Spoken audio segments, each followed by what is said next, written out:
Quentin, tu as fait de la phobie scolaire. Est-ce que tu veux nous parler de tout ça? Mon entrée au lycée, j'ai dû faire un mois pendant lequel ça a été très compliqué. J'ai eu d'énormes maux de ventre. On en a conclu que c'était de la phobie scolaire et ça a été justement approuvé par des médecins. Phobie scolaire qui est ensuite devenue une phobie sociale. Donc j'ai perdu tout lien avec mes amis, le lycée forcément.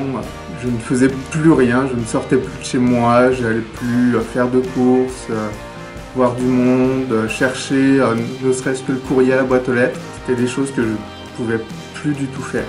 J'étais incapable de sortir chez moi. J'ai passé 5 ans à peu près rien faire.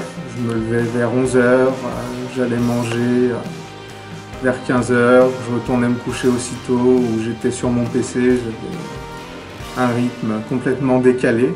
Et depuis fin 2020, je suis venu à la mission locale. T'es venu de toi-même, on t'a appelé, il s'est passé quoi? Ma famille m'a parlé de la mission locale, donc j'avais fait déjà quelques dispositifs autres qui n'avaient pas abouti. Donc au départ, j'étais un peu mitigé sur la mission locale, je ne savais pas comment ça allait se passer. J'ai eu quelques rendez-vous qui se sont très bien passés, donc j'ai eu déjà un peu plus confiance dans le dispositif pour revenir. Et j'ai commencé justement les ateliers dynamisants et c'est vraiment là que tout a changé.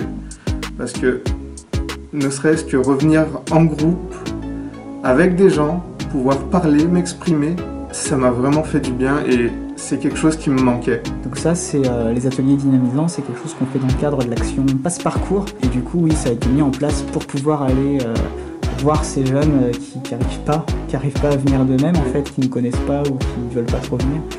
Et du coup, dans ce cadre-là, toi, tu as pu faire des jeux de rôle, notamment? Oui, plein de jeux de société, justement, des jeux de rôle. Il y a justement bientôt des activités de cuisine qui sont prévues aussi, auxquelles j'aimerais bien assister. Le fait de se retrouver en groupe, moi, ça m'a libéré, montré déjà que j'étais encore capable. Et ça, c'est quelque chose que je redis souvent. Il y a eu une activité avec WeMove. J'ai repris le bus et depuis, je le reprends tous les jours. C'est quelque chose que je n'avais pas fait depuis 5 ans. Le bus me terrifiait. J'ai un arrêt de bus devant chez moi, je pouvais pas. J'aurais jamais pensé pouvoir reprendre le bus comme ça et en groupe, en étant encadré, ça s'est fait tout seul. Du coup, là, tu es entré en garantie jeune, pour la continuité de ton parcours. Ça fait 2 semaines que tu es en groupe. Oui. Ça se passe comment pour toi, du coup, par rapport à tout ça? Ça se passe très bien. J'apprends tous les jours de nouvelles choses, plutôt de l'administratif ou sur les logements, sur les déplacements, sur la vie professionnelle et personnelle d'ailleurs. Aujourd'hui, justement, sur tout ce qui est réseaux sociaux et numérique. Ta phobie, tu as l'impression qu'elle est passée? Je pense qu'elle est passée, pas totalement. J'ai encore un peu du mal, surtout au démarrage, mais alors une fois que je suis lancé, ça va vraiment mieux depuis. La suite du programme, c'est quoi du coup pour toi? C'est des stages, beaucoup. Enfin, je suis déjà en stage donc, dans un local informatique à la mairie de Saint-Quentin-Fallavier.